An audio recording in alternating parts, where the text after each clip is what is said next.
Here is something I understand from the teachings of martial arts of the Indian origin. Only India is taught this way, and some outside India followed this line of teaching. My teachers, Gogen Yamaguchi Sensei and Togoshi Sensei, were two of some of the very few teachers who learnt this from India. Like a good mother, India provided the answers to be good in our ways and to be non-violent, and also violent in defense to be good. It's like a double-edged sword. A sword to love for righteousness and a sword to destroy for righteousness. Some people inquire, in terms of goodness, does one, without hesitation, be non-violent towards others in all circumstances? Or are there times when one is allowed to be violent under certain circumstances?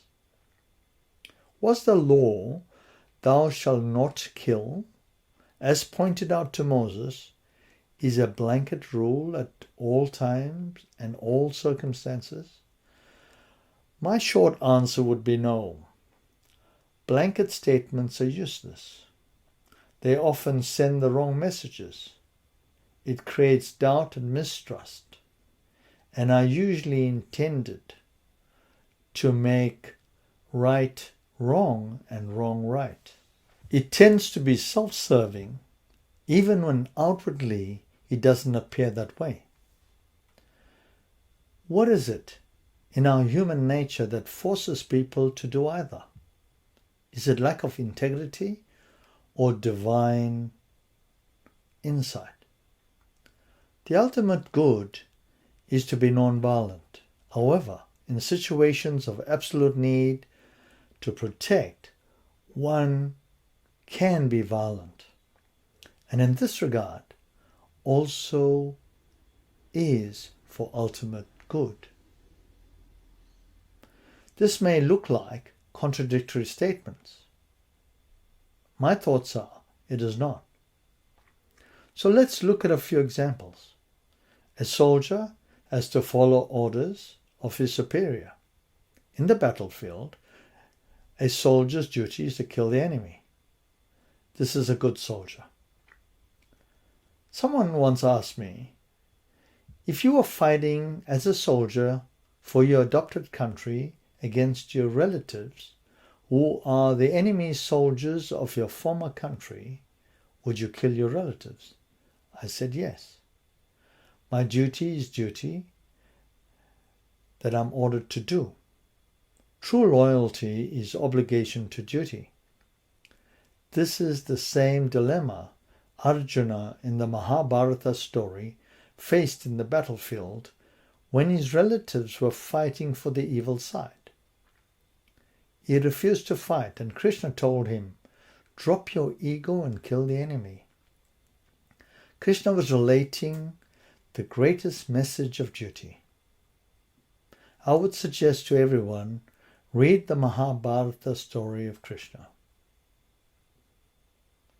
Ego says, "This is mine." Ego separates. Ego leads to cowardice, a behavior that is unacceptable in laws of divinity. Stop squirming, it is said, and do your duty. Doing duty is not self-sacrifice. It is your cosmic obligation.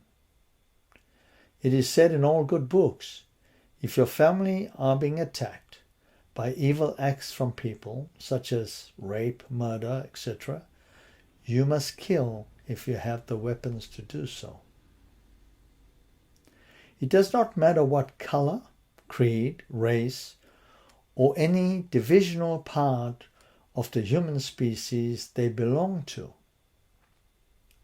It's what they do that matters. Some people without thought or examination wrongly side with their own or of another race or religion or creed just because they have some sort of alliance or belonging. If a white, brown, yellow, or black person, short, tall, or any other physical description is needed, say it.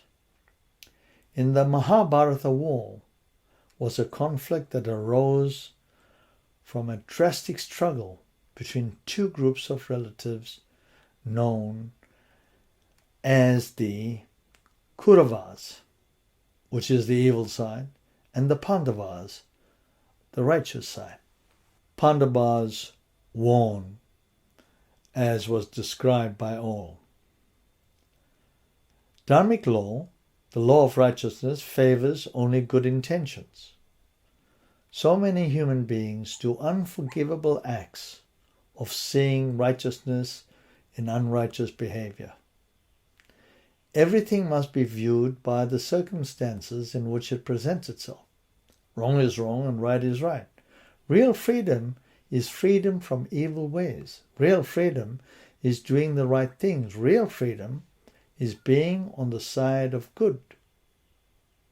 Real freedom lies in the protection and doing your ultimate duty. Real freedom is not change because others are changing. Stick to what you believe and understand. It is said that this is the reason karate was created in India, and that is to protect the righteous over evil. And if being violent to defend, do so. People misunderstand violence as being evil. Some violence is dharmic or righteous, as long as it's against bad. All violence is evil is their nonsense belief. This is my understanding. Thank you for listening from the Hub. Hanshi, Deena, Naidu.